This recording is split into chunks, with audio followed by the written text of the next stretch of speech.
नहमदुहु व नुसल्ली अला रसूलिहिल करीम। आज की इस नशिस्त में हम उम्रे के तरीक़े पर गुफ्तगू करेंगे। याद रखें, उम्रा करना जो है वह आम हालात में मसनून है और इसके ऊपर बहुत ज़्यादा अहादीस में बड़ी फजीलत है। हदीस में आता है, हुज़ूर अक़दस सल्लल्लाहु अलैहि वसल्लम ने फरमाया, अल उम्रतु इलल उम्रति कफ़ारतुन लिमा बैनहुमा, कि एक उम्रे के बाद जब आप दूसरा उम्रा करते हैं तो उस उम्रे की वजह से दोनों उम्रों के बीच जो गुनाह है अल्लाह ताला वो गुनाह माफ़ फरमा देते हैं। अब उम्रे का तरीका क्या? याद रखें, उम्रा 3 कामों का नाम है। नंबर 1 इहराम बांधना, नंबर 2 तवाफ करना और नंबर 3 सई करना। अब ये तीनों चीजें क्या है, इसके ऊपर हम गुफ्तगू करेंगे। इहराम का मतलब ये है कि उमूमन हम उन लोगों के लिए बात कर रहे हैं जो मीकात से बाहर के लोग हैं, मसलन पाकिस्तान है, इंडिया है, बांग्लादेश है, या दुनिया के जिन ममालिक में भी है, आप तकरीबन सब मीकात के बाहर हैं। तो मीकात से पहले और बेहतर यही है कि एयरपोर्ट पे आप जो है घर पे आप गुस्ल करें या वहां जाके आप गुस्ल करें और गुस्ल करने के बाद आप 2 रकात नफल पढ़ें इहराम की नीयत से, और उसके बाद आप इहराम की चादरें बांधें।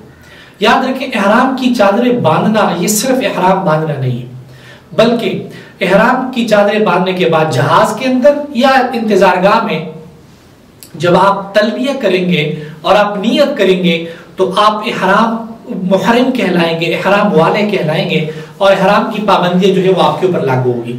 नियत का मतलब क्या है कि आप अगर अरबी जो दुआ है या दुआ के जो अल्फाज है उर्दू में या अपनी जुबान में आते हो तो आप वो दुआ पढ़ें कि अल्लाहुम्मा इन्नी उरीदुल उम्रता फयस्सिरहा ली व तक़ब्बलहा मिन्नी, कि अल्लाह मैं उम्रे का इरादा करता हूँ, इसको मेरे लिए आसान फरमा और मेरी तरफ से कबूल फरमा।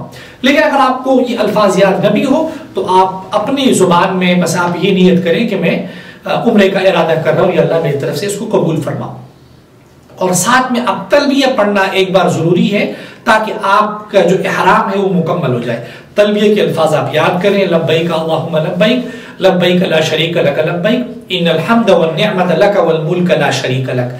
जब आपने चादरें बांधी, नियत की और तलबिया पढ़ा, अब आपके ऊपर इहराम की पाबंदियां शुरू हो गई। इहराम की पाबंदियों में बड़ी बड़ी जो चंद एक पाबंदियां वो ये कि आपने कोई खुशबू नहीं लगानी, मर्दों के लिए जो है वो सिला हुआ कपड़ा जो है वो पहनना ठीक नहीं है। इसी तरीके से मर्द अपने सर को नहीं ढांपेंगे, अपने चेहरे को नहीं ढांपेंगे, कोई साबुन खुशबू वगैरह चीजें इस्तेमाल नहीं करेंगे, कोई बाल वगैरह नहीं उतारेंगे। ये चंद एक बड़ी बड़ी पाबंदी है। तो उसके बाद जब आप जाएंगे बैतुल्लाह शरीफ, आप होटल में अपना सामान वगैरह रख के तसल्ली से वुजू शुजू करके आप जब बैतुल्लाह शरीफ जब आप मस्जिद हरम के अंदर दाखिल होंगे, दुआ पढ़े मस्जिद में दाखिल होने की, और उसके बाद आप बैतुल्लाह शरीफ पे जब आपकी पहली नजर पड़ेगी आप दुआ करें, अपनी जुबान में अल्लाह से दुआएं करें, क्योंकि रिवायात में ऐसी बात मिलती है कि अगर आप बैतुल्लाह की जो पहली नजर पे जो आप दुआएं करेंगे वो दुआएं कबूल होगी। उसके बाद अब आपका जो अगला काम है वो तवाफ है। याद रखिए, तवाफ शुरू करने से पहले आप तलबिया को रोकेंगे और तवाफ शुरू होता है हजर अस्वद के सामने से। आजकल उसकी निशानी जो है वो सब्ज लाइटें हैं, जो कि बरामदे में आपको सब्ज लाइटें नजर आती हैं, वहां से आपने तवाफ शुरू करना है। तवाफ का तरीका ये है कि आपने, क्योंकि आजकल जो है वो मौका नहीं मिलता कि आप जाकर हजर अस्वद का जो है वो बोसा लें, जो असल तरीका इस्तिलाम का, तो सबसे पहला काम आपने ये करना है कि आपने इस्तिलाम करना। लेकिन याद रखें, इस्तिलाम से पहले मर्दों के लिए हुक्म है कि वो अपना जो दाया खंधा है उसको इहराम में खुला रखे, जो उम्रे का तवाफ है। इसलिए मर्द हज़रात जो चादर हैं वो दाएं बगल से निकालकर बाएं कंधे पे डालेंगे, जिसको इस्तिबाह कहता है, ये जो सुन्नत अमल है। तो उसके बाद आप इस्तिलाम करेंगे। इस्तिलाम का आसान तरीका ये है कि आप हजर अस्वद की तरफ जो है दोनों हाथों को कानों तक उठाएंगे, बिस्मिल्लाह अल्लाहु अकबर पढ़ेंगे और फिर दोनों हाथों को चूमेंगे तो आपका इस्तिलाम हो जाएगा। तो इस्तिलाम करने के बाद आपने तवाफ का जो पहला चक्कर है वो मुकम्मल करना है। इस दौरान कोई मखसूस दुआ जरूरी नहीं है, आप अपनी जुबान में जो दुआएं आपको आती हैं, आपको अरबी में आती है, आपकी जो भी जुबान है उसमें आप दुआएं करें, अल्लाह से मांगे, तिलावत करें, नेक अमाल करें। बाज़ लोगों ने हर चक्कर की कोई मखसूस दुआ पढ़ते हैं, ऐसी कोई दुआ पढ़नी जरूरी नहीं। अलबत्ता रुकन यमानी और हजर अस्वद के बीच जो है अल्लाहुम्मा रब्बना आतिना फिद दुनिया हसना व फिल आखिरति हसना व क़िना अज़ाबन नार, ये दुआ पढ़ने का जिक्र मिलता है। तो आप एक चक्कर मुकम्मल करेंगे, दोबारा आपने उसी तरीके से इस्तेलाम करके दूसरा चक्कर, फिर तीसरा, और फिर 4, 5, 6, 7 चक्कर आपने तवाफ के मुकम्मल करने, और 7वें चक्कर के आखिर में आपने दोबारा इस्तेलाम करना है। तो आपके कुल 8 इस्तेलाम हो जाएंगे, 7 चक्कर हो जाएंगे, तो आपका जो तवाफ है वो मुकम्मल हो जाएगा। अब आपने तवाफ के बाद जाकर जो है वो जमजम का पानी पीना है, और जो 2 रकात है वो जिसका कुरान मजीद में भी जिक्र है, वत्तखिज़ू मिन मकाम इब्राहीम मुसल्ला, ये मकाम इब्राहीम के पास आप 2 रकात नफल पढ़े। मकाम इब्राहीम के पास बड़ा रश होता है, तो अगर वहां न भी हो तो आप मकाम इब्राहीम के सामने बरामदे में या पूरे मस्जिद हरम में कहीं पर भी आप 2 रकात नफल पढ़ेंगे तो आपके जो वाजिब 2 रकातें अदा हो जाएंगे। उसके बाद अगर मौका हो तो मुल्तजम पे जाकर आप दुआएं करें, मुल्तजम के सामने दुआएं करें, तो यह आपका जो तवाफ का पूरा अमल ही मुकम्मल हो जाएगा।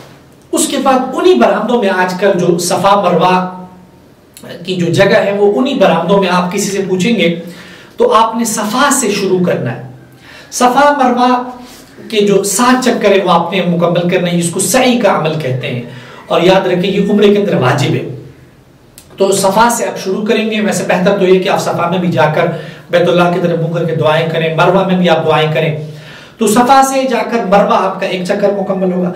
इस दौरान 2 सब्ज लाइटें आएगी, तकरीबन कुछ चंद मीटर का फासला है जहां सब्ज लाइटें, तो उन सब्ज लाइटों के बीच मर्दों के लिए तेज चलना जो है वो मसनून है।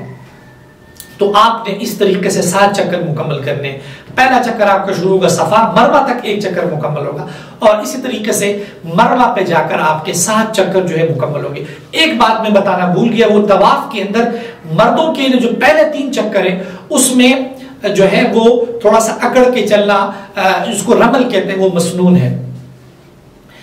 तो जब आपका ये सही का अमल जब आपका मुकम्मल हो गया, अब जो आखिरी काम है इहराम से निकल कर के लिए, वो आपने जो मर्द है, मर्द हजरात के लिए हल्क करना बेहतर है। हल्क का मतलब ये है कि पूरे सर के जो बाल है वो आप मुड़वाएं, और अगर आप हल्क नहीं कर सकते तो आप कम से कम एक जो पोरा है 1 इंच के बकदर जो है बाल काटना जरूरी है इहराम से निकलने के लिए। और औरतों के लिए भी जो है कसर है कि जो बाल हैं वो बालों के जो सिरे हैं वो 1 पोरे 1 इंच के बकदर काटे जाए, तो आप इहराम से निकल जाएंगे। तो ये उम्रे का तरीका था। जब आप ये मुकम्मल करेंगे, अब आपका उम्रा मुकम्मल हो गया, अब आप मक्का में हैं तो आप जितने भी नफली तवाफ चाहे आप कर सकते हैं। अल्लाह ताला हम सबको अमल की तौफीक दे।